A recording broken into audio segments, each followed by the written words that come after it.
Angela, iha, gising na, maaga na. Sabi ni Manang Maria, ang yaya ni Angela. Lumaki si Angela na tanging kasamang Manang Maria nito na siyang nag-alaga sa kanya magmula nang maliit pa siya noon. Ginusto ni Angela sa nalalabing pagkakataon nito sa mundo at bago man lang siya mawala, makasama pa nitong Manang Maria niya. Kaso biglang dumating si Chard, ang apo ni Manang Maria na ngayon isa ng abogado. Balak kunin ni Chard ang lola nito at pahingain na sa paninilbihan.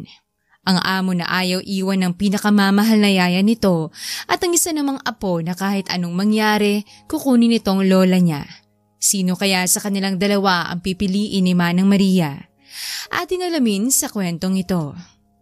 Nandito ka na naman. Pinaalis na kita kahapon ah. Maliwanag nang sabi ng lola mo sa'yo na umuwi ka na sa inyo at iwan siya rito. Naghihimutok na sigaw ni Angela na naiinis ngayon dahil pagising niya, nasa sala nadatnan niyang nakaupo si Chard na ngayon tumayo na habang may pilyong ngiti mula sa mga labi. Angela, pinili ka lang ni Lola kasi nahihiya siya sa'yo. Kung hindi ka lang kasi nagmakaawa kahapon, sa tingin mo nandito pa si Lola? Paghahamon ni Chard na gusto nitong inisin si Angela na napapikit na mga mata upang pakalmahin ang sarili nito ngayon. Hindi ka na naawa sa lola ko. Matanda na siya. Kung tutuusin, kailangan niya nang magpahinga. Pero anong ginagawa mo? Inaalila mo siya na gusto mong sundin niya ang inuutos mo. Sa tingin mo ba tama yung ginagawa mo? Napakadamot mo. Gusto ko lang naman makasamang lola ko. Maalagaan.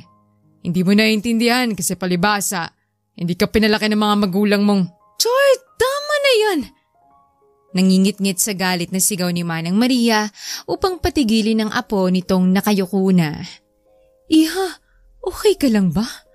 Nag-aalalang tanong ni Manang Maria na ngayon nilapitan at niyakap si Angela na nangihinang mukha ngayon. Namumutla na rin si Angela ngayon dahil dala ng sobrang kaputian nito. Ano na naman to, apo? Nag-usap na tayo, di ba? Pagsusumamo ni Manang Maria sa apo nitong kaharap niya na ngayon habang yakap pa rin si Angela. Masamang tiningnan ni Chard si Angela dahil sang alaga ang kinakampihan ng lola nito ngayon kumpara kay Chard na tunay na apo.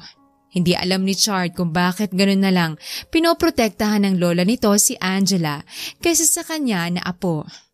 La, hanggang kailan ka ba susunod sa utos niyan? Ikaw nagsabi sa akin na ayaw mong iwan yung amo mo. Dahil pamilya ka na niyang tinuturing. Anong pamilya niya? Inutusan ka niya. Okay lang sa'yo? Sa akin, La, hindi okay. Kaya kailangan na bawiin kita. La, nagsusumikap ako na matupad ang pangarap ko para may alis na kita sa sitwasyon na to. Hindi habang buhay nakikita kita na naninilbihan dito buong buhay niyo. Ano? Sabihin niyo malaking utang na loob niyo sa nanay tatay niyan dahil pinapaaral ako? La, pinapairal mo naman yung utang na loob mo sa kanila. Mahabang sinabi ni Chard na hindi nagustuhan ni Angela. Ang lakas din naman ng loob mo. Wala kang utang na loob. Pinag-aral ka ng mommy at daddy ko sa States tapos ganyan ka umasta? Porkit may narating ka na ngayon? Wala kang utang na loob. Buong lakas na sigaw ni Angela sa pagmumukha ni Chard na hindi man lang tinabla ng hiya sa mukha. Hindi akalain ni Angela na may ganitong ugali si Chard. Yung hindi tumatanaw ng utang na loob hanggang sa bigla na lang tumalikod si Chard sa mga masasakit na salita na narinig nito mula kay Angela. Iha, okay ka lang ba? Ipagkuha kita ng gamot. Habili ni Manang Maria na tumakbo ng mabilis para ipagkuha ng gamot at tubig ang alaga nito na nanghihina ngayon. Patawad kanina, Manang, kung ganun ko pagsalitaan ng apo niyo.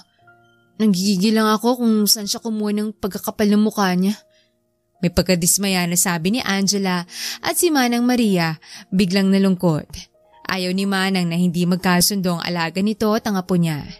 Sa nakikita ni Manang, may malaking hidwaan na ang dalawa. Manang, alam ko na naiipit ka na sa sitwasyong to.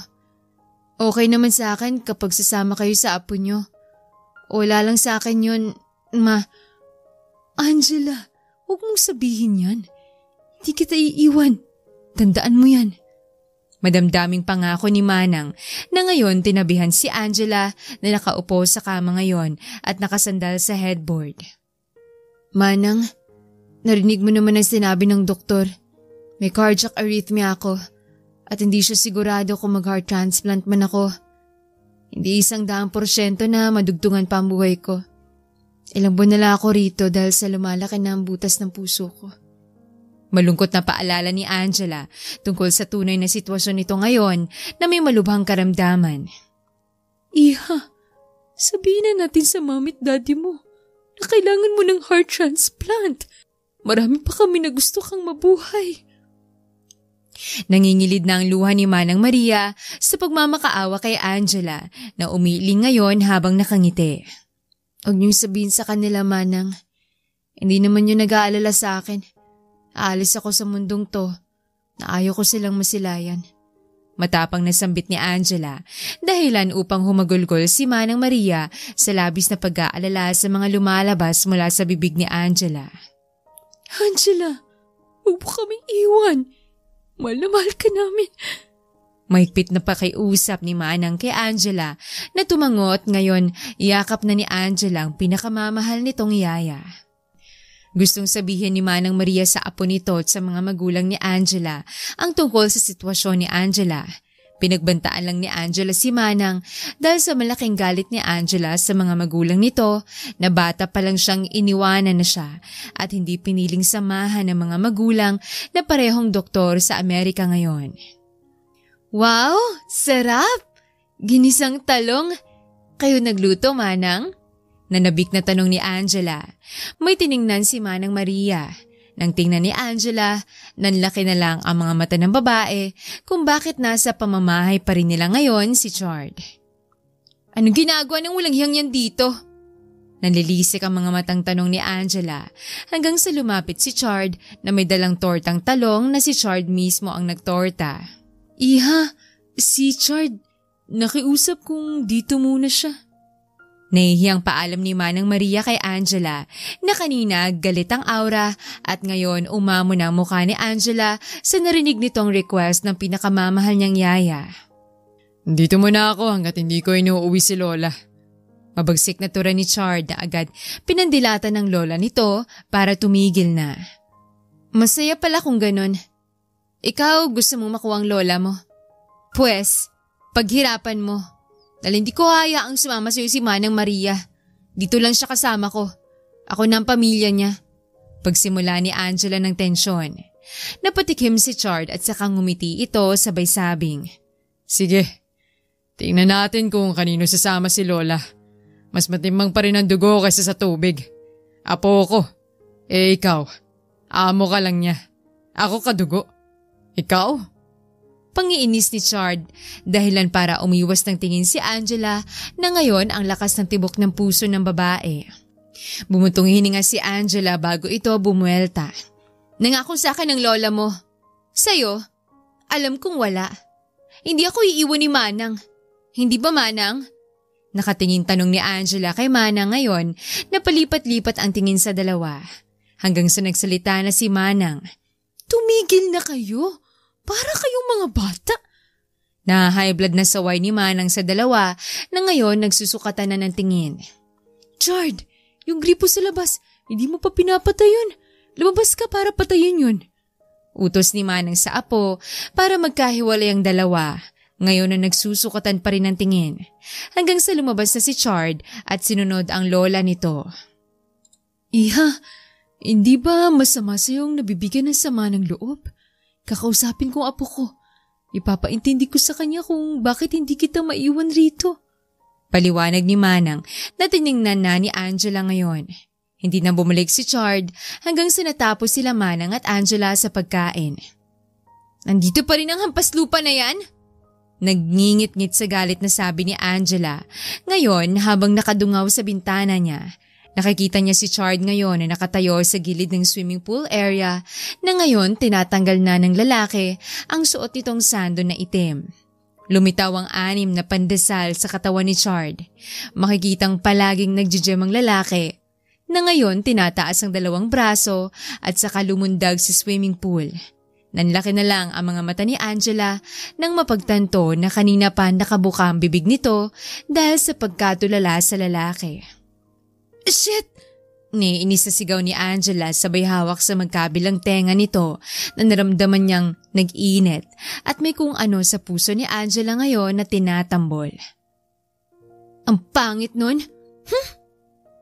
Saka umirap si Angela na nandidiri ngayon habang iniiwasan ng isiping may gusto ito kay Chard. Ano ka bang bata ka? Hanggang kailan ka rito? Umuwi ka na nga. Pagtataboy ni Manang Maria kay Chard, nakausap niya sa kusina ngayon. Lalapit na sana si Angela nang natigilan nito dahil sa nakikitang nag-uusap ang maglola. La, hindi ako uuwi hanggat hindi kita kasama. La, matanda ka na. Tama na ang pagsiservisyo nyo rito. May pamilya kayo. Kaya ako nga ginalingan, La. Dahil sa gusto kong ibigay ang buhay na gusto ko para sa inyo. Umuwi ka na, La. Gusto kita makasama at makitang hindi na nahihirapan. Pamimilit ni Chard sa lola nito na hindi niya titigilan hanggat hindi siya sasamahan ng lola niya sa pag-uwi. Apo, hindi ko pwedeng iwan si... Yung alaga niyong yun? La, matanda na yun. Darating ang araw, iwan ka rin niya kapag makapag-asawa na siya. Ngayon ang isipin niyo naman ang sarili niyo. Hindi habang buhay dito lang kayo. Kaya kailangan kitang kunin dahil sa gusto ko, ikaw naman ang aalagaan namin. Marami na kayong naisakripisyo noon pala. Ngayon kailangan kong bumawi bilang apo nyo. Kayo naman, sarili nyo naman ang isipin nyo. Emosyonal na pangumbinsi ni Chard at alam ng Lola Maria niya na tama pa rin ang desisyon na pinili niya ngayon. Hindi mo kasi ako naiintindihan, Apo. Darating ang araw, malalaman mo rin. Malungkot na pahayag ni Manang Maria at saka ito iniwan ng apo niya. Si Angela naman ay nanatiling nakatayo ngayon habang pinagmamasdan si Chard na nabusted ang mukha ngayon. Nasasaktan din si Angela para kay Chard. Nararamdaman yun ni Angela dahil dati siyang isang apo at isang lola's girl. Biglang na-miss ni Angela ang lola nito na wala na ngayon. Iha, nagluto ko ng pansit na paborito mo. Nakangiting sabi agad ni Manang Maria na kasalukuyang nagluluto ngayon at nang makita si Angela na papasok sa kusina. Masarap nga yan, Manang. Matamlay na sagot ni Angela na ikinabahala ni Maria. Okay ka lang? May masakit ba sa'yo? Nag-aalalang tanong ng matanda na tipid nginitian ni Angela saka umiling. Malapit itong maluto, hintayin mo lang. Bigay alam pa ni Manang Maria at saka inasikasong niluluto nito. Manang, biglang pagtawag ni Angela sa yaya nito, nataka siyang nilingon. Hayaan niyo na lang kaya ako rito. Sa sinabi ni Angela, natigilan sa ginagawa niya si Manang Maria. Angela, anong sabi mo? Baka sa pag-aalala sa mukha ni Manang Maria na hindi nito akalain na ganitong lalabas sa bibig ni Angela ngayon. Iniwanan muna ni Manang ang niluluto nito at saka nilapitan si Angela. Hindi kita pwedeng iwan. Pangako ko sa iyo yun, diba? Pagpapaintindi ni Manang na ikinayuko ni Angela. Hindi naman po ko alagain.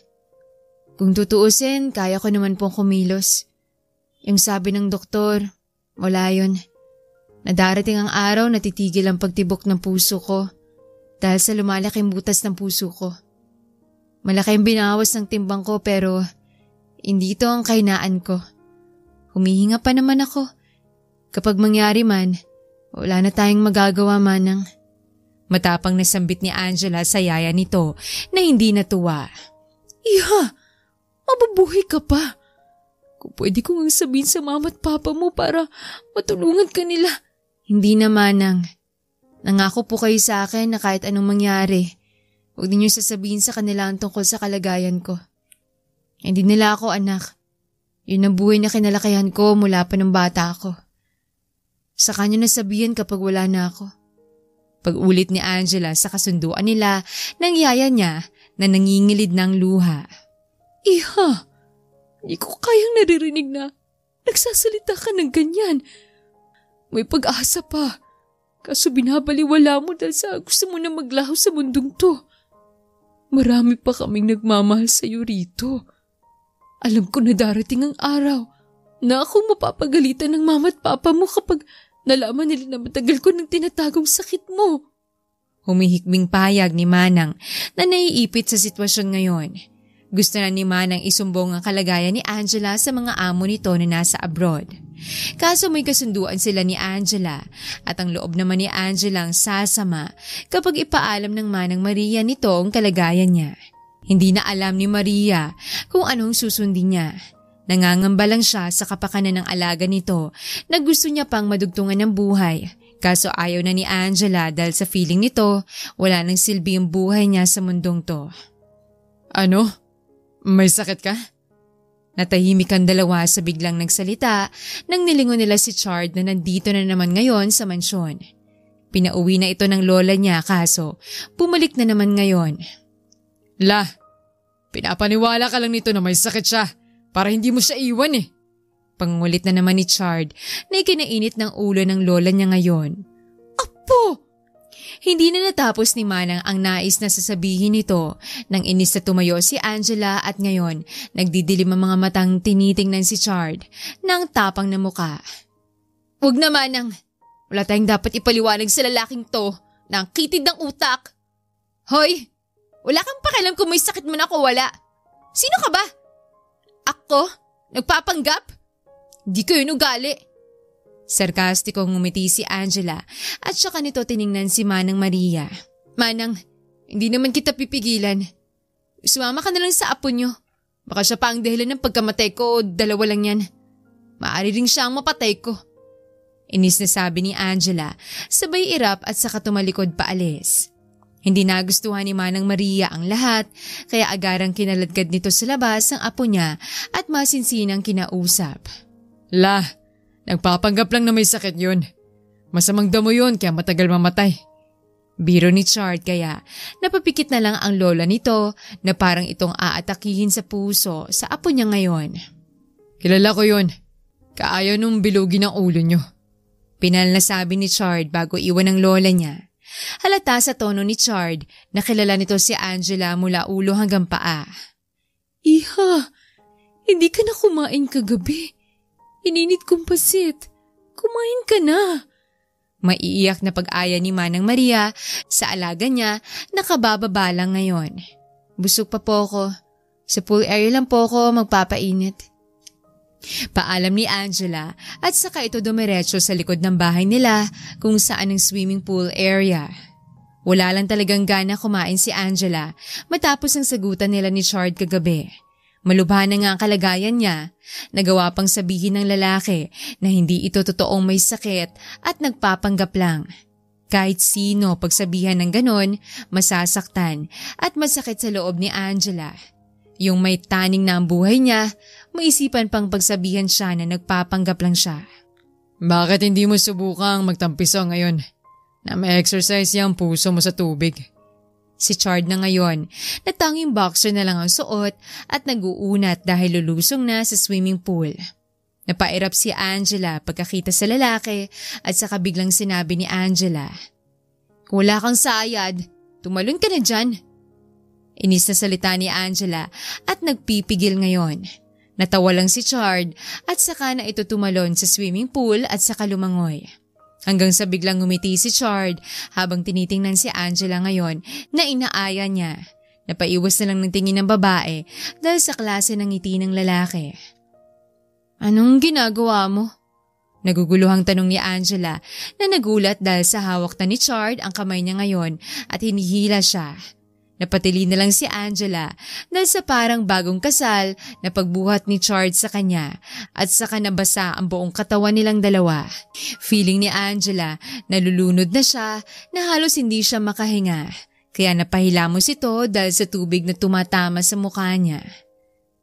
Itong sinasabi ko sa'yo, hindi mo ba alam na ang pagbabad sa tubig may magandang epekto sa pagtibok ng puso mo? Parang doktor na saad ni Chard. "Baliw ka! Pinagsasabi mo!" Nanggagalaiti sa galit na sigaw ni Angela. Aalis na sana si Angela nang pigilan nito ni Chard sa pulsuhan niya kaya nagtama mga mata nilang nangungusap ngayon. Namayaning katahimikan sa pagitan ng dalawa at tila parang may dumaan na buhawi sa pagitan nilang dalawa dahil sa pananahimik nila. Mamaya ka na umahon. Samahan mo ko rito. Pag-aya ni Chard kaya sinamaan ito ng tingin ni Angela sa mga pinagsasasabi niya. Kusang lumayong lalaki at bigla na lang nitong binasa si Angela at saka tumakbo na humahalakak. Dahil nabasa si Angela, gusto nitong gumanti kaya hinabol niya si Chard at pinaulan na ng tubig hanggang sa walang sino man sa kanila ang dapat na matalo sa ginagawa nila. Namalayan na lang ni Angela na hinahabol nitong hininga kaya agad siyang kinabahan at dali-daling pumunta sa gilid at ngayon nakaupo na siya sa gilid ng pool habang nasa tubig ang dalawang paa. Si Chard naman lumalangoy pa na ngayon tinitingnan ni Angela hanggang sa lumapit ang lalaki sa babae. Ang hina mo naman, naandyan ka na. Isa pa. Hirit ni Chard na gusto pa nitong kasama sa tubig si Angela na ayaw na dahil baka kung ano pang mangyari sa babae mamaya. Hanggang sa natahimik sila pareho, kaya si Chard umahon na rin at ngayon tinabihan na si Angela na ang buong bestida ay basa ng tubig. May sakit ka ba talaga? Bakit ang sigla mo kanina sa pakikipagambulan sa akin? Pagkuyog ni Chard sa naghihimutok ngayon ni si Angela na pinipigilang hindi magsalita dahil ba kung anong gawin nito sa lalaki. Isipin mo, darating ang araw, sa amin pa rin uuwi si Lola.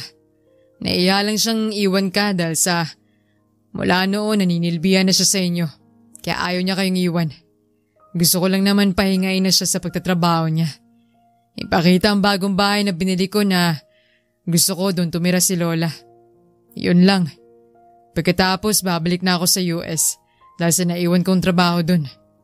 Mahabang pagkwento ni Chard na parang mapipilit niya ngayon si Angela na pauwiin ang lola niya. Hindi titigil si Chard hanggat hindi sumasamang lola nito sa kanya. Lahat gagawin niya, makasama niya lang ang lola niya. Kung gusto mong tumira sa bahay kasama si Lola, okay naman sa akin. Gusto ko lang naman na doon napatirahin si Lola dahil para sa kanya yun. Alok ni Chard na hindi nagustuhan ni Angela at ngayon masamang tinitingnan ng babae ang lalaki na tumawa lang.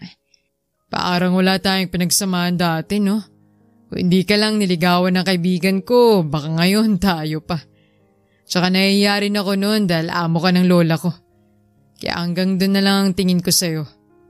Minsan naiintindihan ko kung bakit suplada ka sa akin. Sabihin mo lang dahil alam kong parehas din tayo ng nararamdaman. Tukso ni Chard na ikinaliit na mga mata ni Angela ngayon. Ang kapal din naman pala ng pagmumukha mo. Kahit noon pa man, hindi kita gusto. Ang yabang mo porkit nag-abroad ka. Kasi inaasal mo ngayon. Sa tingin mo magugustuhan kita? Napakahangin mo. Buwelta ni Angela, kaya natauhan si Chard sa mga narinig nito mula sa kanya na tumayo na at saka tumalikod. Nagbibiro lang naman ako. Mahinang bulong ni Chard nang mag-isa na lang ito. Ang mga sinabi ni Chard, totoo yon. Naunahan siya ng hiya kaya hindi nito naligawan si Angela noon na dati niya pang gusto. Ngayon hindi nagsisisi si Chard sa pag-amin nito kay Angela na nagalit sa kanya ngayon. Hindi mapakali sa kwarto niya ngayon si Angela sa mga narinig nitong pag-amin sa kanya ni Chard. Iniisip nito, sana nagbibiro lang ang lalaki. Matagal na yon at inaamin ni Angela sa sarili niya na minsan siyang nagkagusto kay Chard noon. Naging sila man na kaibigan ni Chard pero mabilis ang relasyon nilang dalawa dahil sa wala itong pagtingin sa kaibigan ni Chard noon. Tila ba may gusto ang puso ni Angela. Kahit noon pa man, alam na ni Angela na may pagtingin na ito kay Chard na hanggang ngayon tinatago niya. Sa mga narinig niya mula kay Chard, tila bumalik ulit ang tibok ng puso ni Angela para sa lalaki.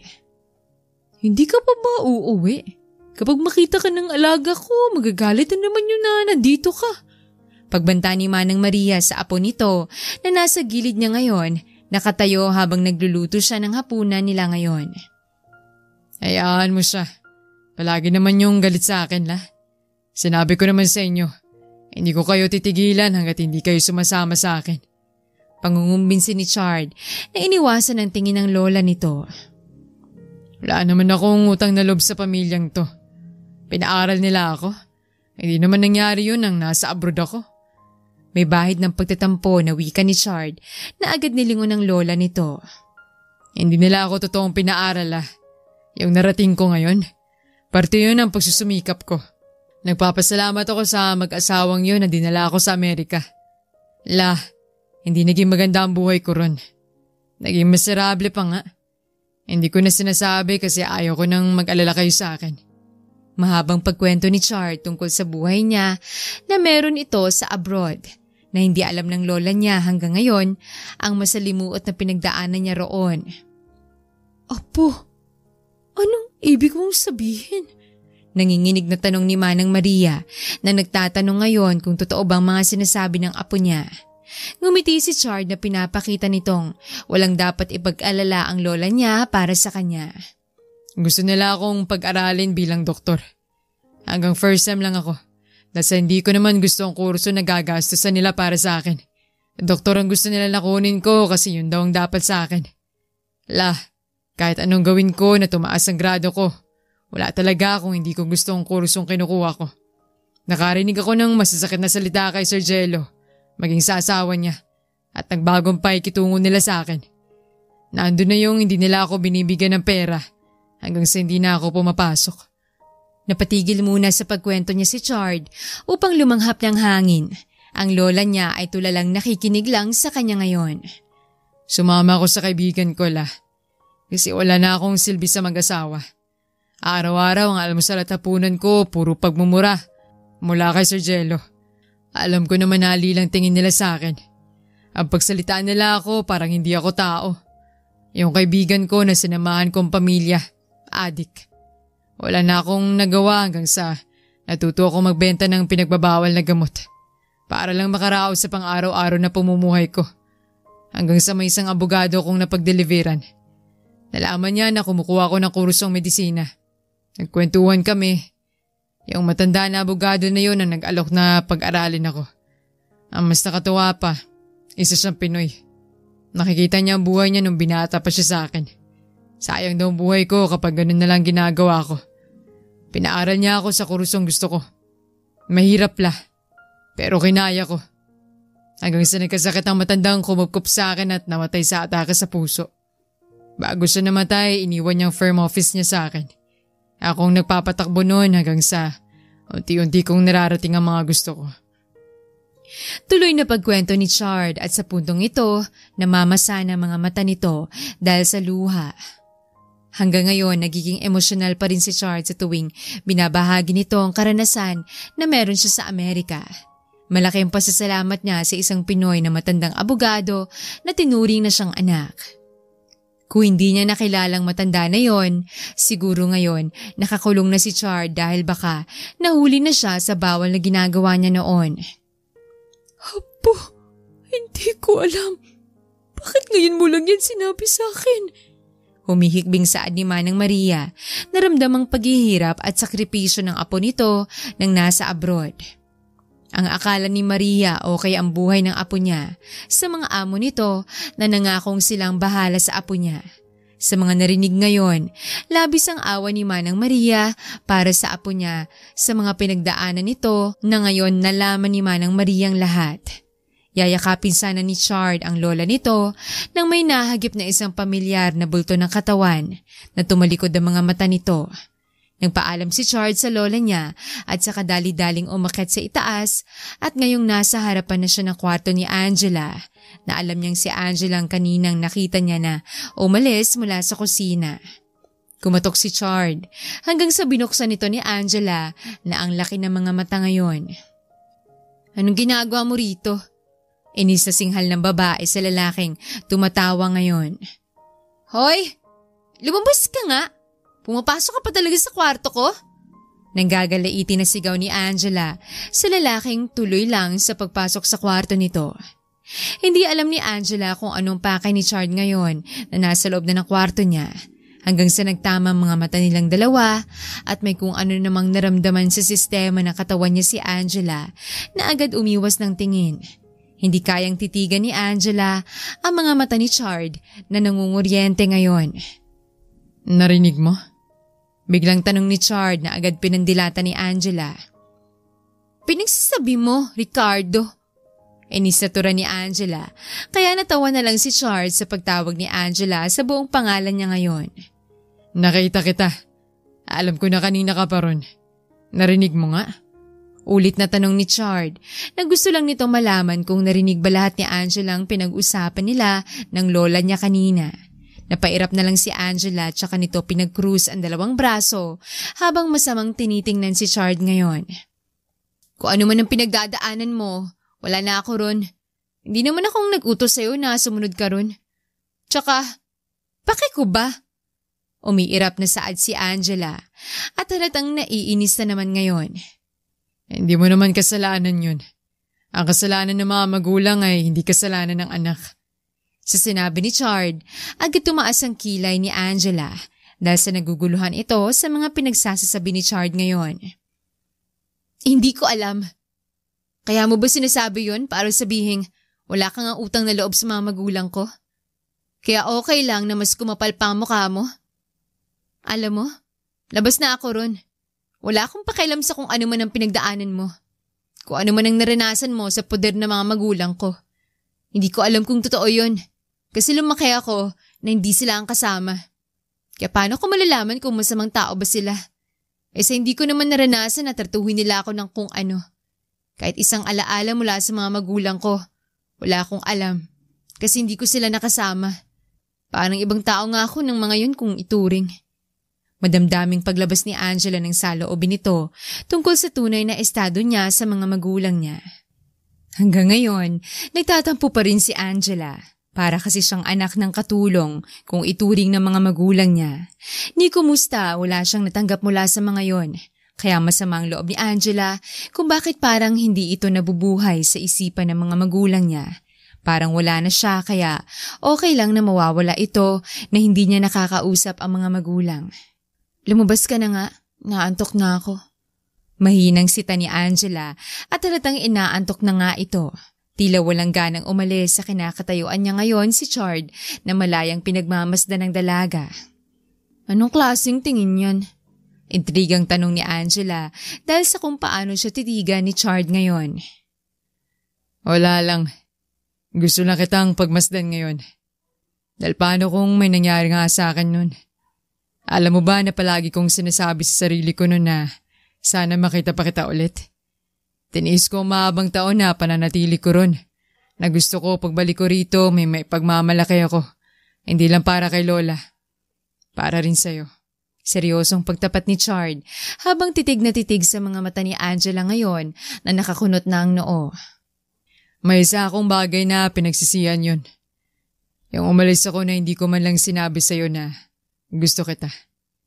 Kaya takot ako sa posibleng mangyari sa akin sa US. Dahil paano kung hindi ako makabalik dito at hindi kita masilayang muli. Iniisip kita, Angela. Hindi mo lang alam.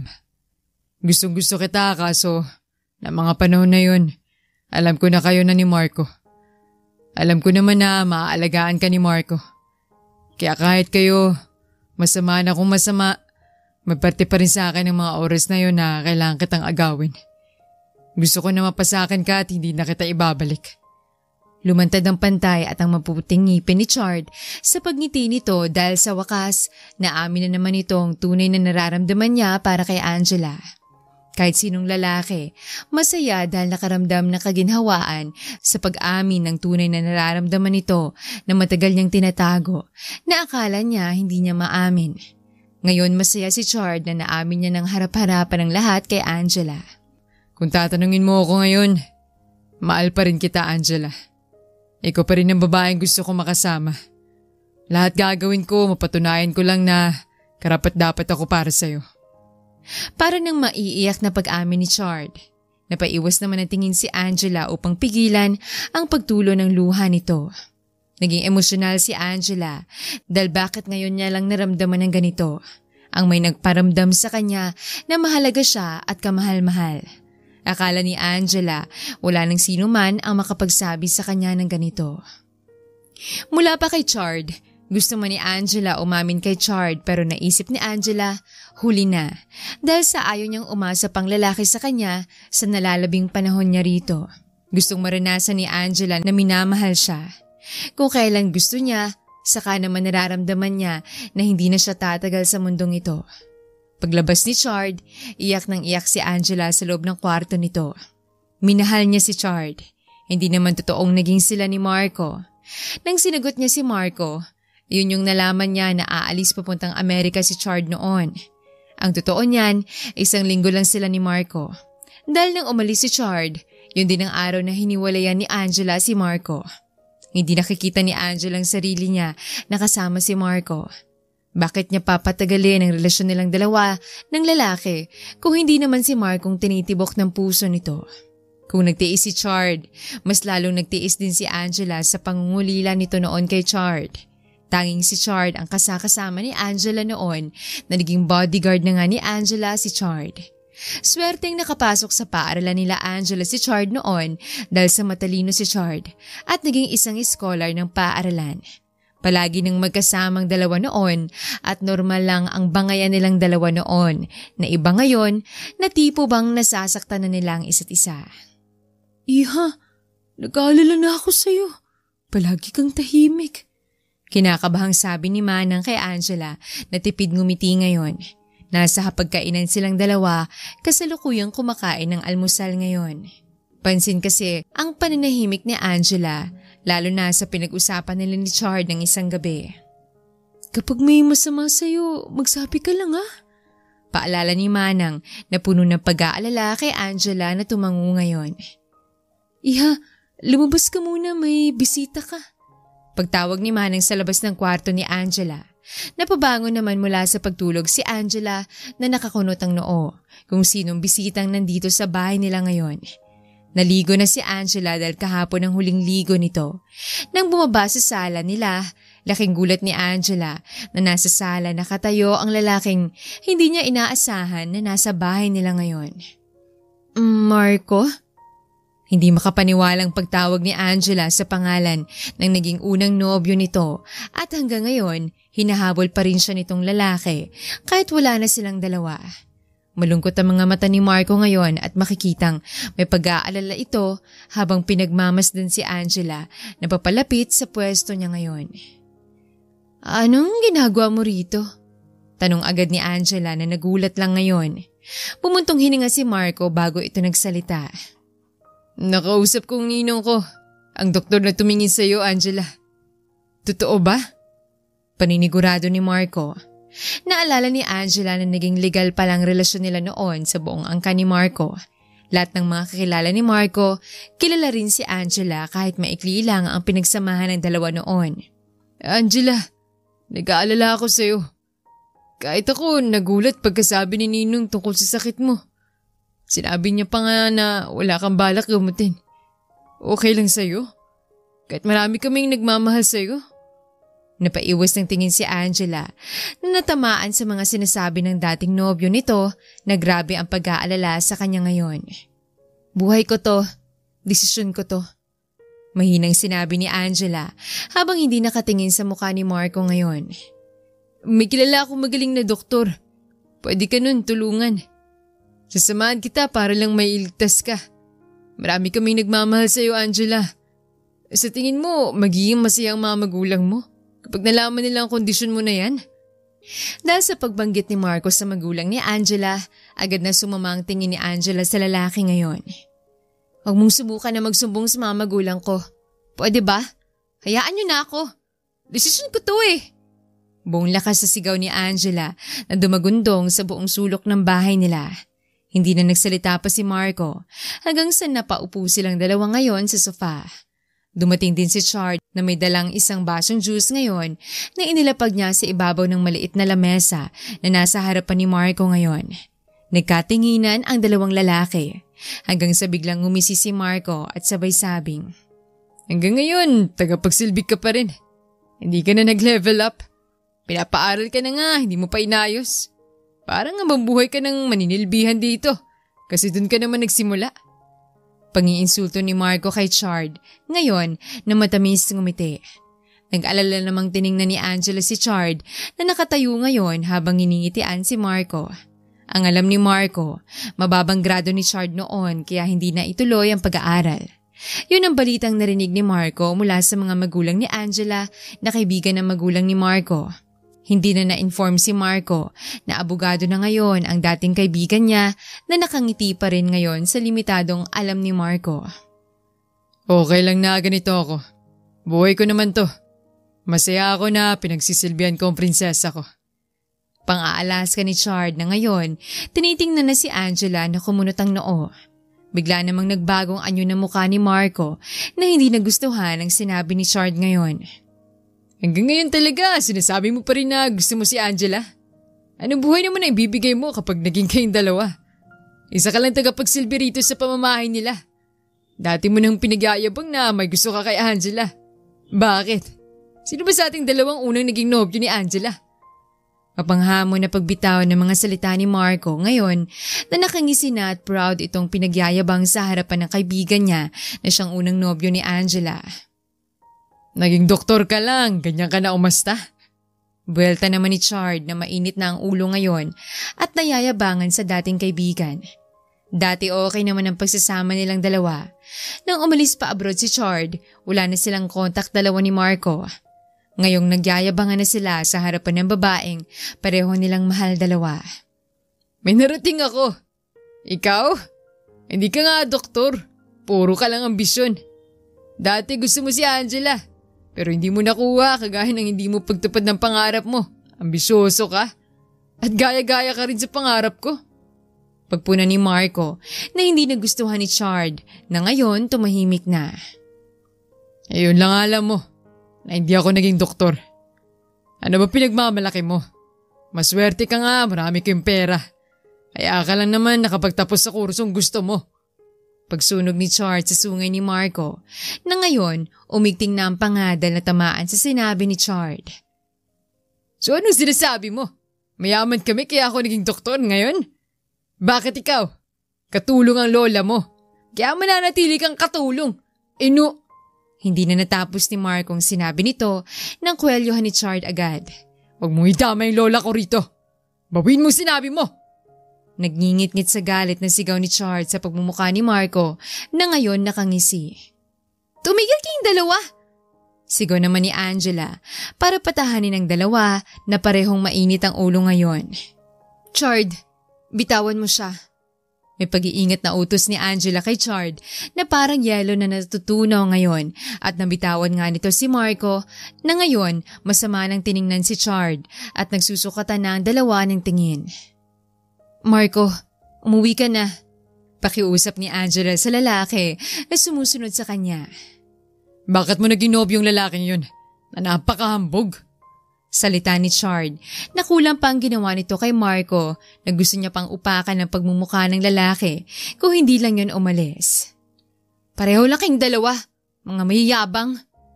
Inis na sabi ni Angela at saka ito umalis. Nanlaki naman ang mga mata ni Chard sa narinig nito na maging siya nasabihang mayabang. Angela, pagtawag ni Chard sa labas ng kwarto ni Angela. Hindi tumayong babae dahil ayaw nitong makita ang pagmumukha ni Chard na umalis na dahil sa hindi niya na naririnig na kumakatok. Hanggang sa nagulat na lang si Angela nang biglang bumukas ang pinto at tumambad ang mukha ni Chard na hawak ang maraming susi ngayon. Sa inis, napaiwas ng tingin si Angela na ayaw makausap ang lalaki ngayon. Angela, palagi ka na lang umiiwas ng tingin. Alam kong kasuka-suka tong pagmumukha ko. Huwag mo namang harap-harapang ipaalam sa akin. Nagawa pang magbiro ni Chard kaya agad nitong pinandilatan ni Angela hanggang sa tumabi na si Chard sa pagpupo kay Angela sa kama ngayon. Pwede ba? Gusto ko mapag-isa. Tinatamad na suwestyon ni Angela sa lalaki nang umiti lang. Samahan na kita. Gusto ko rin mapag-isa. Panggaya ni Chard kaya taka itong tiningnan ni Angela hanggang sa wala na ni isa sa kanilang dalawa ang nagsasalita. Masama ang loob ko ngayon. Na makita ko na magkausap kayo ni Marco kanina. Gusto ko, ako lang kausapin mo. Gusto kitang ipagdamot. Pero naisip ko hindi mo nga ako gustong kausapin. Kaya paano ako lang kakausapin mo? Angela, nasasaktan ako. Alam kong partito ng pagmamahal ko sa'yo. Kung pwede, tayo na lang ngayon. Gusto ko maranasang maging jowa mo bago ako umalis. May 1 linggo na lang ako rito. Pwede ba yun? Alam ko kailangan kitang ligawan. Gagawin ko basta pagbalik ko sa Amerika. Meron na akong ikaw. Ito ang huling sinabi ni Chard bago iwan si Angela na nanatiling pipi ngayon. Nalungkot si Angela nang malamang ilang araw na lang si Chard dito. Merong kirot sa puso na naramdaman si Angela. Biglang naisip ni Angela, paano kung pagbigyan niya si Chard? Gustong maranasan ni Angela maging jowa ni Chard bago ito mamaalam sa mundo. Tumatakbong oras at maikli lang ang buhay na hindi dapat pagsayangin ni Angela. Gusto ni Angela na mamatay siyang masaya, kaso iniisip nito na masasaktan niya lang si Chard kapag iiwan niya. Ayaw niyang paasahin ng lalaki kahit gusto niyang maging silang dalawa sa mundong ito bago siya kunin. Kagaya ng sinabi ni Chard sa nalalabing araw nito sa Pilipinas, ginawa niyang makakaya niya para lang makuha ang oo ni Angela. Hindi manhid si Angela para hindi nito maramdaman ang pagpupursige ni Chard sa panliligaw sa kanya. Iha, mukhang nagkakamabutihan na kayo ng apo ko ah. May hindi ba ako alam? Tanong ni Manang Maria at sa klase ng tingin nito, para niyang tinutokso si Angela. Nahihiyang yumuko naman si Angela dahil sa nahihiya ito ngayon kay Manang. Hindi na kailangan ni Angela magpaliwanag dahil sa alam naman ni Manang Maria ang sagot. Mula pa noon, saksi na si Manang sa pagiging malapit ng dalawa sa isa't isa. Masaya nga si Manang ngayon na nakikitang nagiging malapit na ang isa't isa. Ano yan? Takang tanong ni Angela sa kanito kinuhang makapal na bulaklak ng bougainvillea na kulay puti. May sariling isip ang mga labi ni Angela na biglang umangat ang magkabilang gilid dala ng nararamdaman nitong tuwa kaya matamis itong ngumingiti ngayon. Kinuha ko lang yan dun sa bahay nila Aling Pasing. Naalala mo rate nung mutik tayong hinabol ng aso niya nang napadaan tayo. Nakabukas kasi ang gate nila noon kaya yung aso lumabas. Mabuti na lang nagsisigaw si Aling Pasing kaya ako maripas na tayo ng takbo nun. Pagkwento ni Chard sa naalala nito kaya hindi napigilang matawa ni Angela nang maalala rin yon. Naalala ko yun. Araw-araw nating inaabang ang huminog yung bunga ng bayabas na nasa labas ng bahay nila. Inayang mo lang ako noon kasi gusto mo kumain ng bayabas para pumuti ngipin mo.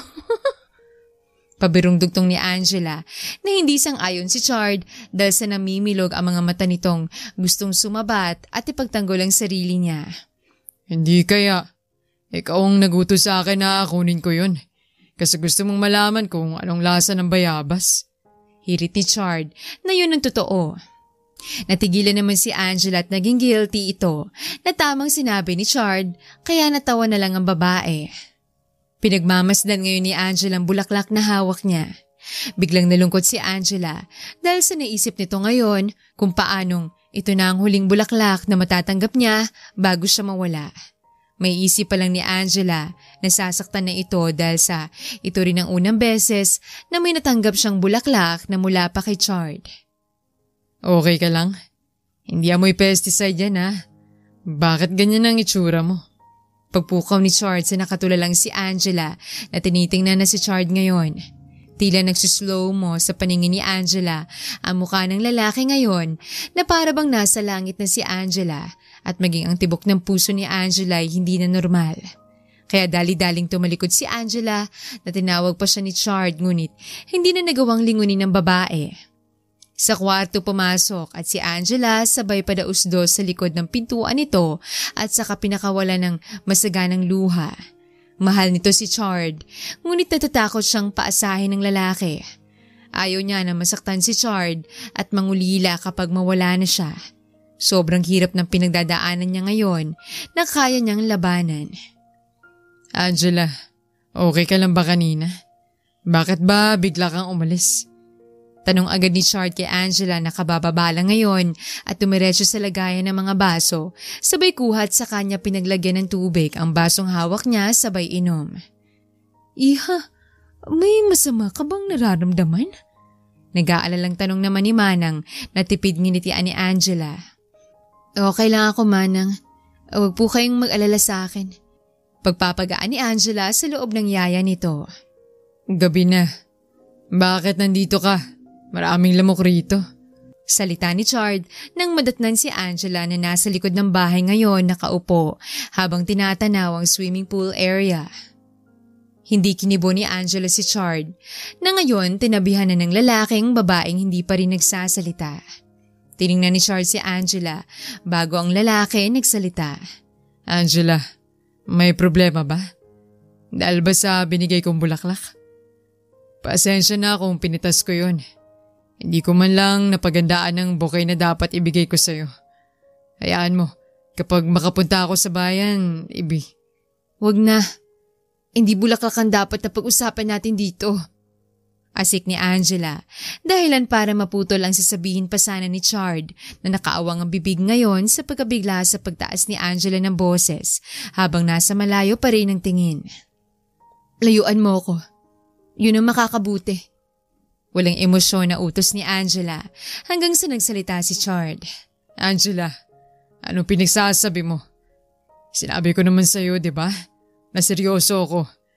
Nililigawan kita kasi gusto ko na maging tayo. Anong mali? Dahil sa alam mong hindi ako matatanggap ng mommy at daddy mo? Wala akong pakialam.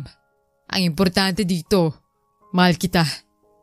Pagtatagis ni Chard sa tunay nitong nararamdaman na hindi ganon kalinaw para kay Angela na nagbubulag-bulagan lang. Masasaktan ka lang, Chard. Parang dati naman gusto mo kunin ng lola mo. Ngayon, itong puso ko. Naguguluhan na ako.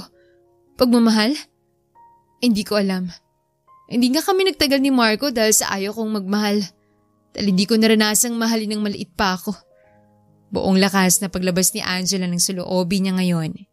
Hindi kailanman binibigyan ni Angela ng importansyang pagmamahal. Naguguluhan ng babae kung ano bang pagmamahal at kung paano yun maramdaman. Angela, hindi mo naranasang mahalin? Si Lola, pinili ka niyang samahan. Pagmamahal yun na bukal sa puso niya. Ako, naging importante ka sa akin noon at pagmamahal yun. Hindi kita tinuring na parang kapatid ko kahit sa isang bahay tayo lumaki. Ngayon gusto ko iparamdam sa iyo ang tunay na pagmamahal. Kung hayaan mo kong pumasok sa puso mo. Nangungusap na mga mata na pangungumbinsi ni Chard. Lahat kayang gawin ng lalaki, may pakita lang nitong mahal na mahal niya si Angela. May taning ng buhay ko.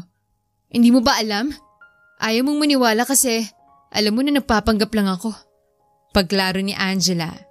Tumingala si Angela upang pigilan ang mga luha ang gustong kumawala mula sa mga mata nito, hanggang sa ang luha na ang nanaig. Malapit na akong mawala. Sa tingin mo, mapapanindigan mong pag-ibig mo na yan sa akin? Mabibigo lang kita.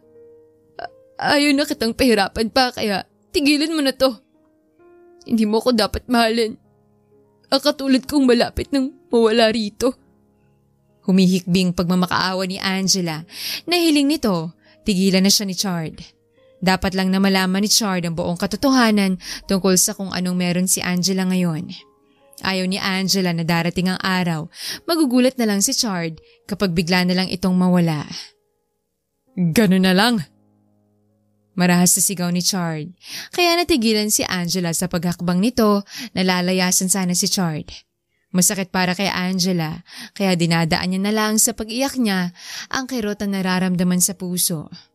Para mo na rin ako iniwan sa pagtalikod mo. Salita pa ni Chard na ngayon tumayo na. Para silang naglalaro na wala ni isa sa kanilang dapat gagalaw ngayon at kung sinong unang gagalaw, siya ang taya o talo. Sa puntong ito, naglalagabog na tibok na puso nilang dalawang tanging maririnig. Hanggang sa napapikit na mga mata niya si Angela nang maramdamang niyayakap ni Chard sa likurang bahagi niya ngayon. Tila hindi na makahinga si Angela sa lapit ng katawan nila ng lalaki at parang ang mga puso nilang mabilis ang tibok kanina'y nagkadikit na ngayon.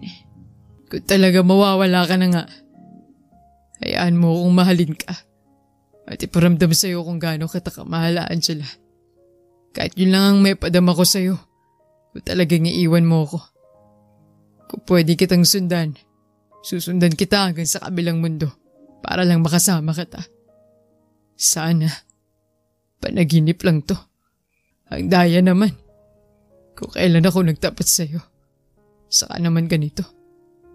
Minsan lang ako magmahal pero sana hindi ganito.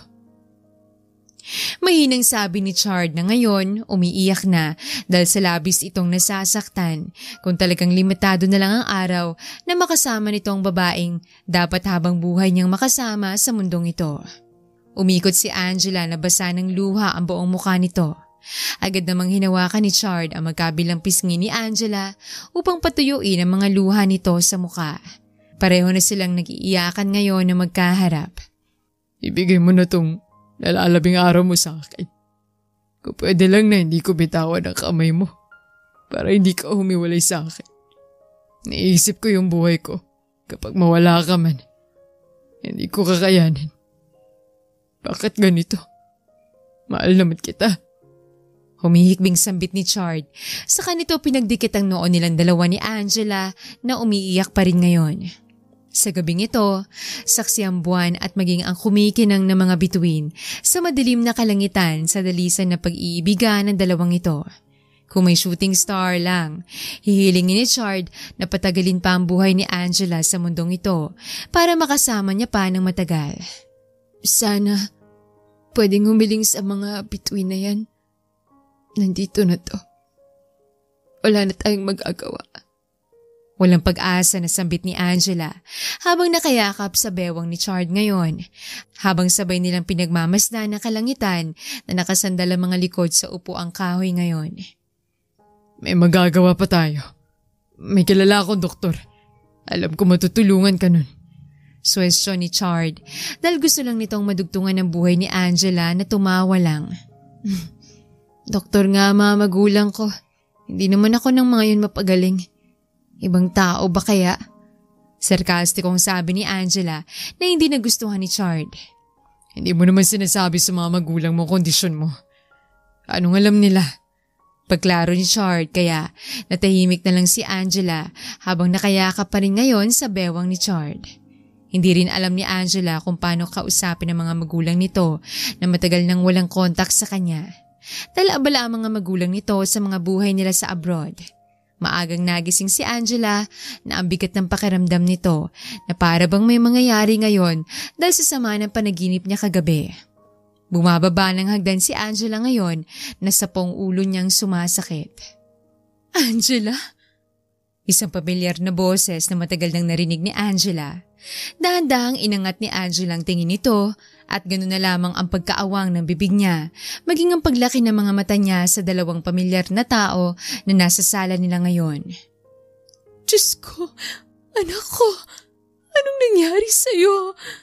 Hagulhol ng isang ginang habang tinatakpan nito ang bibig niya sa pagkabigla sa nakikita niyang pangangatawan ng anak niya ngayon na halos malaking binawa sa timbang. Anak, ang alam ko, sumasali ka sa modeling. Hindi naman yan ang katawan mo rate. Halos lumuluhod na ang ginang ngayon sa paghagulhol niya. Mabuti na lang yakap nito ni Angela dahil kung hindi, nasa sahig na kaluhod ang dalawang tuhod ng ginang. Isa-isang tiningnan ni Angela ang mommy at daddy nito na hindi siya makapaniwala na nandito na sa bahay nila mga magulang na matagal na wala. Para na ring maiiyak ang mukha ng daddy ni Angela sa sitwasyon niya ngayon. Hanggang sa lumapit ang daddy niya sa kanilang mag-ina at ngayon nagyakapan na silang tatlo. Anak, gagawa na paraan si daddy. Makakasama ka pa namin ng matagal. Humihikbing pangako ng daddy ni Angela na ngayon mahigpit siyang niyayakap habang sumisigaw naman sa labis na pag-iyak ang mami ni Angela. Napuno ng hagulhol ang buong bahay, hindi dahil sa pagkamiss ng dalawa sa anak nila, kundi sa awa na nararamdaman nila para sa anak nilang ngayon na nga nila nakita tapos sa ganitong sitwasyon pa. Gusto ko talakan kanina sila mami at daddy. Gusto ko ilabas lahat ng hinanakit ko dahil iniwan nila akong dalawa. Ano yun? Nag-iyakan lang kami tapos wala na? Akala ko hindi na nila ako makikita habang buhay. Nagulat nga ako nandito sila. May bahid na pagtatampo pa rin sa tono ni Angela. Kahit gusto nitong magalit sa mga magulang niya, hindi niya magagawa dahil sa nakikita nitong awa mula sa mga mata ng mga magulang kanina. Tahimik lang si Chard dahil ito ang kumontak sa mga magulang ni Angela kaya nasa Pilipinas ngayon. Hiling naman ni Chard ang nakabuti para kay Angela. Kanina ko lang naramdaman na importante ako sa kanilang dalawa. Yung ayaw nila akong mawala. Sana noon naramdaman ko yun. Akala ko kasi wala lang ako sa kanila. Mapaklang umiti si Angela kahit ang totoo nasasaktan ito ngayon. Mahal ka ng mga yun. Kaya nga ginagawa nilang lahat para sa'yo. Ngayon na nandito sila. Alam ko na tutulungan ka nila para matagal ka pa naming makasama. Dahil sa sinabi ni Chard, nagtatanong itong tiningnan ni Angela. Sila na rin nagsabi na may mga kakilala silang magagaling na doktor. Alam ko na matutulungan ka nila. Ayaw mo nun? Makakasama ka pa namin ng matagal. Angela, gusto ko maging nobya pa kita. Kung pwede lang maging ina ng mga anak ko. Kasi doon naman pupuntang aasawahin kita. Paglalarawan ni Chard sa kinabukasan nilang dalawa ni Angela, may kung ano namang kumirot sa puso ni Angela hanggang sa naramdaman na lang ni Angela na nahuhulog ang puso niya ngayon dahil sa paghawak ni Chard sa kamay niya ng sobrang higpit. Namayani ang katahimikan at tanging mga mata lang nilang dalawa ang nag-uusap ngayon. Angela! Ang tatay ni Angela kaya agad na binawi ni Angela ang kamay nito mula sa pagkahawak ni Chard. Anak, gabi na. Inahanap ka na ng mami mo sa loob.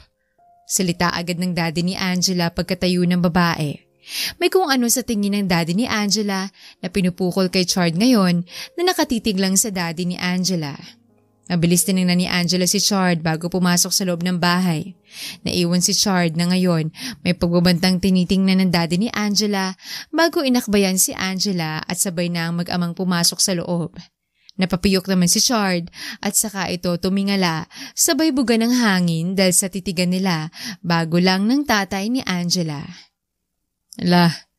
Bakit walang tao rito sa bahay? Takang tanong ni Chard nang mapansin itong tahimik na bahay. Sinara muna ni Maria ang gripo bago nito hinarap ang apo niya ngayon. Umalis ang magkapamilya. Isasama raw nila sa Amerika si Angela para doon ipagamot. Diyos ko! Ang alaga ko. Taimtim na nagdasal si Manang Maria habang si Chard halos hindi na mapakali ngayon dahil sa wala na rito si Angela. Sa tingin mo, hindi na natapos ni Chard ang sasabihin nito, sana, nang unahan na ng lola niya. Mula kasi Angela, kilala ko yun. Dahil alaga ko yun. Lumaki sa akin yun. Alam ko na malalampasan niyang lahat. Pagkikita ko pang bumalik na masiglang alaga ko rito. Taos-pusong dalangin ni Manang Maria na sana matupad. Nakaramdam naman ang kaginhawaan sa puso ni Chard sa narinig nitong sinabi ng lola niya. Bumalik si Chard sa Amerika. Una nitong pinuntahan ng bahay ng mga Perez. Ang caretaker ng bahay ang naabutan nito na sinabing walang mag-asawa sa bahay. Hanggang sa nalaman ni Chard na sa Australia dinala si Angela. Halos hindi matahimik ang isip ni Chard kaiisip kung nasaan na ba si Angela. Hanggang sa may nabalitaan si Chard tungkol kay Angela at nang marinig niya yon, nandilim ang mga mata niya at pinagsusuntok ang lalaki na nagbitaw ng balitang yon. Totoo naman kasi, wala nang anak ng mag-asawang Perez. Alam ko yun kasi kaibigan ng daddy ko si Doc Perez na nagkakwento ng mga nangyayari. Dahil sa pinaliwanag ng lalaki, mas lalo lang nandilim ang mga mata ni Chard na ngayon pinagsusuntok ng lalaki sa muka at nagwawala na ngayon. May ilang umawat dahil sa wala na sa katinuan si Chard ngayon. Bawin mong sinabi mo! Hindi pa patay si Angela! Pagsisigaw ni Chard na ngayon nilalayo na sa lalaking may dugo sa gilid ng labi. Pare, kumalma ka nga! Pagsaway na kaibigan ni Chard sa kanya na hinahabol ang hininga ngayon. May parte pa rin kay Chard na gustong sumabog ngayon. Kaya dali-daling umuwi sa bahay niya si Chard kung saan siya nakatira sa US at pagkarating niya, nagwawala ito.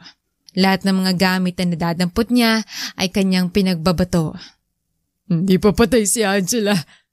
Pangungumbinsin nito sa sarili niya na alam nitong buhay pa si Angela. Hanggang sa humagulhol na lang si Chard dahil paano kung wala na nga ang babaeng iniirog nito.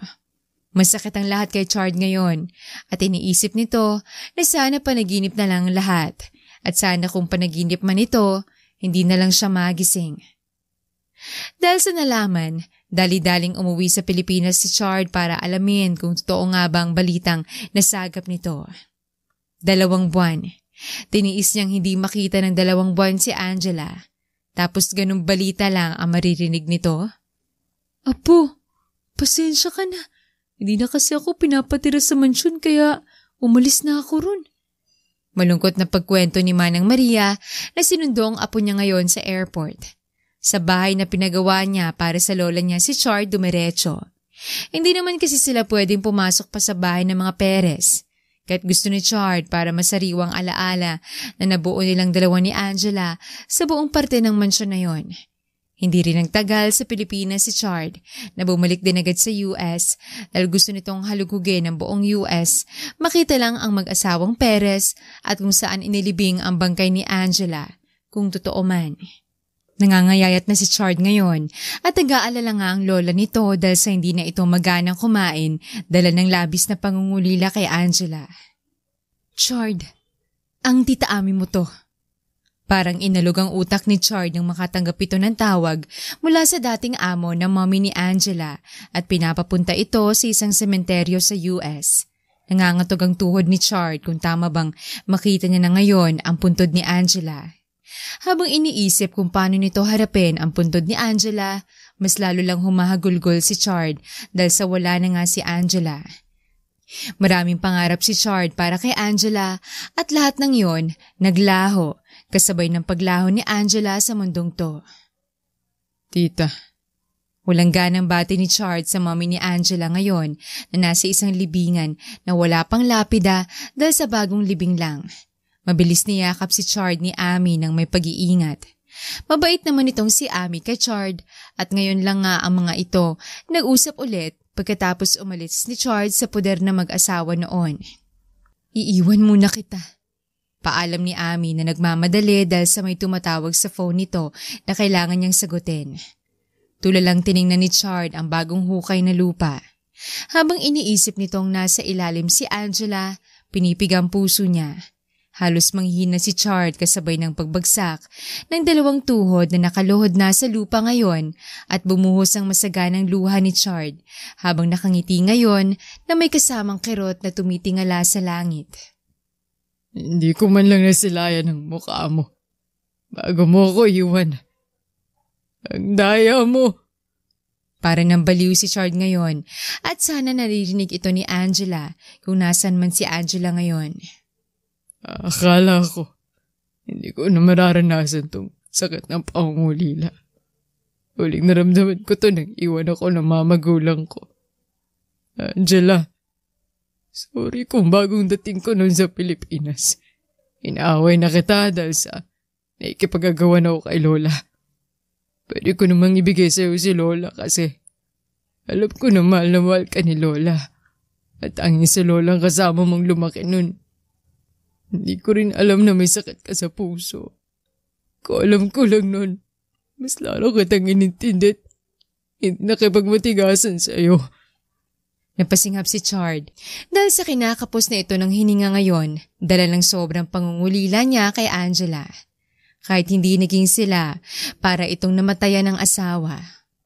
Dahil asawa na nga kung ituring ni Chard si Angela, doon naman talaga mapupunta ang lahat kung wala lang sa ilalim ng lupa nakabaon si Angela ngayon. Dami kong plano. Paano ko pa yun masasabi sa'yo kung wala ka na? Ang dami. Sobrang dami na.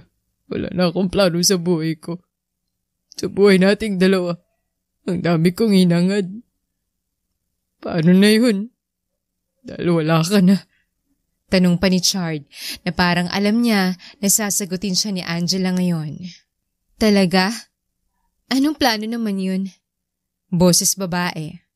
Tumigil ang pagtibok ng puso ni Chard dahil sa pamilyar na boses na narinig niya na nasa likod niya ngayon. Dahan-dahang lumingon si Chard at ganun na lamang ang paninigas ng leeg niya nang masilayan ang napakagandang babae ngayon sa kulay puting bestida na suot nito. Angela. Pagtawag nito sa multo ni Angela na ngayon lumalapit na sa kanya at tila ba humihinang galaw ng buong kapaligiran sa bawat paghakbang ni Angela papalapit kay Chard ngayon. Dahan-dahang tumayo naman si Chard habang nakanganga ang bibig. Dala ng sobrang tuwa, napatakbo na lang si Chard na ngayon lumundag ito at saka mabilis na niyakap si Angela. Ganun na lamang ang pagtili ni Angela ng buhatin at inikot ni Chard sa ere. Angela, buhay ka nga! Hinihingal na sambit ni Chard habang pinipisil ang magkabilang pisngi ni Angela ngayon nang umingiti at natatawa sa mukha ni Chard. Sino bang nagsabi na wala na ako? Teka, ano naman yung pangarap mo na gusto mo para sa ating dalawa? Gusto kong marinig. Intrigang tanong ni Angela nang initian ni Chard. Sa labis na tuwa, mas lalong hinigpitan ni Chard ang pagyakap nito kay Angela na halos hindi makapaniwala na buhay nga si Angela ngayon na malaya niyang nayayakap. Sino yan? Takang tanong ni Chard habang inaayos ni Angela mga bulaklak na nakabandera ngayon sa bagong libingan. Gusto lang malaman ni Chard kung kaninong bangkay ang iniiyakan niya kanina. Si Ara, ang taus-pusong nag-alay ng puso niya para sa heart transplant ko. Sa kanya tong puso na meron ako ngayon. Nag-usap kami at saka pinangako ko sa kanya na alagaan ko tong puso niya sa pangalawang pagkakataon na meron ako sa mundong to. Kaya ingatan mo rin tong puso na to May pagbabanta na sabi ni Angela, kaya mas lalong natawa si Chard na ngayon niyakap si Angela habang hinahalikan ng noon ni Angela ngayon. Iingatan kong puso na yan. Kagaya ng pag-iingat na gagawin ko sa'yo. Mahal na mahal kita, Angela. Nagpapasalamat ako sa Diyos na dininig niya ang hiling ko. Gusto ko lang naman makasama ka ng matagal hanggang sa huling hininga ko. Pahayag ni Chard habang mahigpit na hinahawakan ng dalawang kamay ni Angela ngayon na biglang nagulat dahil sa pagluhod ni Chard sa harapan nito. Angela Marie Perez, alam ko na pangalawang buhay mo to. Sana hindi natin pagsayangin ng pagkakataon na to. Mamahalin kita at aalagaan. Kagaya ng pagmamahal na meron ako sa'yo rati. Nakaanda ka bang maging kabiyak? Hindi na natapos ni Chard ang nais na sabihin nito dahil sa niyakap agad ni Angela at sa kanay na alalayan ni Angela ang lalaki na makatayo ngayon. Papakasalan kita. Hindi ko na itatago itong nararamdaman ko para sa'yo. Mahal na mahal kita, Ricardo. Nakahanda akong maging asawa at maging ina ng mga anak natin.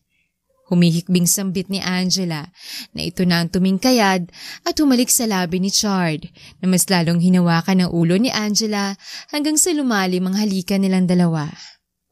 Gusto ko na tinatawag mo ko sa totoo kong pangalan. Natatawang saad ni Chard na hawak pa rin ang pisngi ni Angela ngayon nang umingiti. Nakarinig naman ng mga ito ng palakpakan ng paglingon nila ang mommy at daddy ni Angela na masaya ngayon para sa dalawa. Nagkatinginan na nakangiti ang dalawa hanggang sa hindi napigilang magtanong ni Chard kung paano pinapapunta ito ng mommy ni Angela sa sementeryo na akala niya inilibing na si Angela na ngayon nasa harapan niya na papakasalan niya. Ako may plano nun. Kasi sabi ni Manang Maria, may balita ka raw na natanggap ng wala na ako. Kaya ito naisip ko, ang gunsyabahin si mommy na papuntahin ka rito at paniwalaing ako yan. Pasensya na. Nakita ko patuloy yung pag-iyak mo. Alam ko na kung anong itsura mo kapag mawawala nga ako. Natatawang sabi pa ni Angela at tinap ni Chard ang ulo nito. Wala sa ating dalawa ang may mamatay. Puso ko lang ang patay na patay sa'yo. Hugot ni Chard kaya mas lalong natawa si Angela sa kakornihan nito hanggang sa nagyakapan naman silang dalawa na wala nang may makapagpapahiwalay pa sa pag-iibigan na meron silang dalawa. Sa istoryang ito, hindi lang hirap at pagkawala ng pag-asa ni Angela na mabuhay. Dito sa storyang ito nalaman ni Angela na si Chard ang lalaking nagbigay ng kulay sa matagal ng madilim na mundo nito. Hanggang sa lakas na nila parehong bawat isa. Hanggang dito na lang ang kwento nila Angela at Chard.